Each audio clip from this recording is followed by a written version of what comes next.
안녕하세요. 10월 22일 금요일 큐티 가이드 시작하도록 하겠습니다. 1번입니다. 이스라엘이 돌이킨 후에 하나님께 드려야 할 고백이 무엇입니까? 2절입니다. 너는 말씀을 가지고 여호와께로 돌아와서 아뢰기를 모든 불의를 제거하시고 선한 바를 받으소서. 우리가 숫송아지를 대신하여 입술의 열매를 주께 드리리이다. 오늘 본문인 14장에서 호세아는 고집불통인 이스라엘에게 이제 여호와께 돌아와서 하나님과의 관계를 회복하라고 간절히 호소하고 있습니다. 이들에게 말씀을 가지고 여호와께 돌아와서 아뢰라라고 말하고 있는데요. 사실 이 말은요, 이미 이스라엘 백성들이 말씀을 가지고 있다는 그런 뜻이겠죠. 무엇이 옳은지 무엇이 그른지, 무엇이 하나님 말씀인지 무엇이 하나님 말씀이 아닌지 이미 다 알고 있다는 겁니다. 머리로는 이미 다 알아요. 이제는 그 머리로 다 아는 그 말씀 가지고 주님 앞에 입술의 열매를 드리라, 그 말씀하고 있는 겁니다. 지금까지는요, 숫송아지를 드렸습니다. 종교적인 형식으로 텅 비어있는 마음으로 그저 종교적인 형식을 채우는 데 급급했던 겁니다. 그런데 이제 그런 헛된 제사 그만두고 입술의 열매를 주님께 드리겠다고 고백하라는 거예요. 그 큐티 책 옆에 보면요, 묵상을 위한 용어집 보면 이런 해석이 있어요. 진실된 마음으로 찬양하는 제물을 드리겠다는 표현임. 맞습니다. 우리 하나님은요, 제물을 원하지 않으세요. 우리의 헌금을 원하지 않습니다. 우리의 순종하는 그 마음, 우리의 마음을 원하시는 분이 바로 우리 하나님이세요. 2번입니다. 열강을 의지하며 우상 숭배를 행했던 것에서 돌이키면 하나님께서 어떤 은혜를 베풀어 주십니까? 3절 4절입니다. 우리가 아수르의 구원을 의지하지 아니하며 말을 타지 아니하며 다시는 우리의 손으로 만드는 것을 향하여 너희는 우리의 신이라 하지 아니하오리니 이는 고아가 주로 말미암아 긍휼을 얻었음이니라 할지니라. 내가 그들의 반역을 고치고 기쁘게 그들을 사랑하리니 나의 진노가 그에게서 떠났음이니라. 먼저는요, 그들의 반역을 고치세요. 여기서 고친다 이 말은요, 치료한다는 뜻이거든요. 그래서 새번역 성경은 이렇게 번역하고 있습니다. 내가 그들의 반역하는 병을 고쳐주고. 하나님을 반역하는 것은요, 우리의 마음의 병이라고 할 수가 있습니다.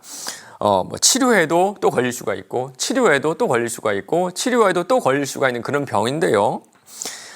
지금까지 이 병으로 수많은 사람들이 죽었고, 이스라엘도 유다도 이 병으로 그 나라가 망하고 말았죠. 그런데 아담 이후에 끊이지 않았던 이 병을 우리 주님께서 이제는 완전히 고쳐주시겠다, 이 말씀을 하고 있는 겁니다.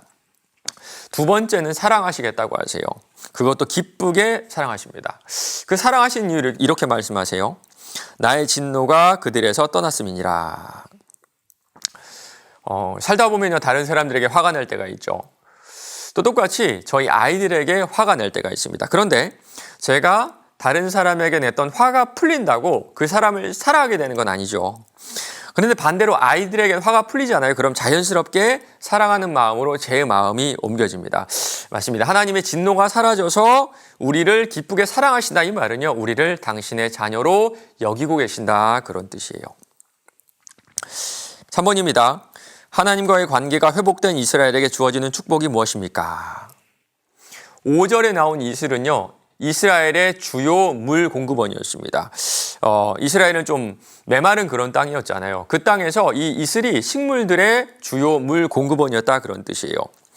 그 이슬로 이스라엘이 백합화처럼 피어나고 백향목처럼 뿌리가 든든하게 설 것이다 라고 말씀하고 계세요. 6절에도 이어 나옵니다. 가지가 퍼지고 감람나무처럼 아름다워진다, 이렇게 하는데요.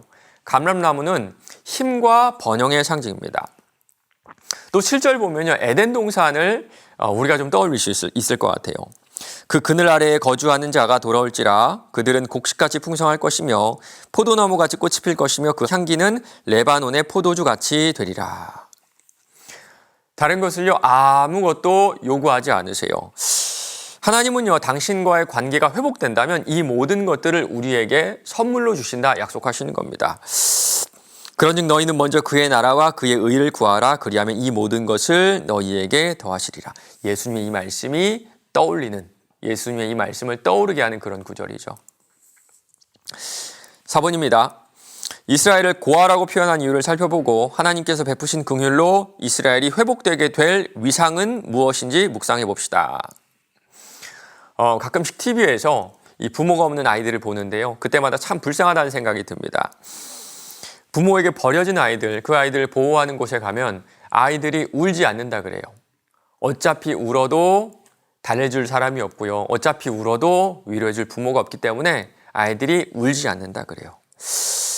하나님의 백성들이 하나님을 떠나면 마치 이런 고아와 같다, 그런 말씀하고 있는 겁니다. 울어도 달래줄 리가 없고요. 아파도 치료해줄 리가 없어요. 그래서 이제는요, 살려달라, 아프다, 이런 애쯤 다 포기하고 그냥 하루를 살았는지 모릅니다. 그런데 하나님의 긍휼로 다시 하나님께로 돌아오면 열매를 얻는다 그래요. 열매를. 도대체 무슨 열매일까요?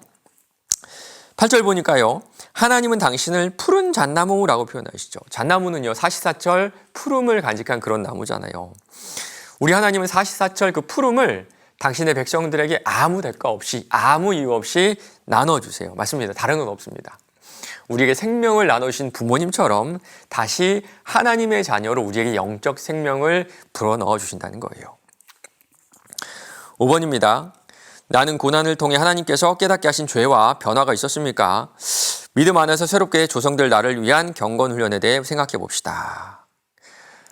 저 같은 경우에는요, 이 고난의 때에 주신 음성들이 참 많습니다.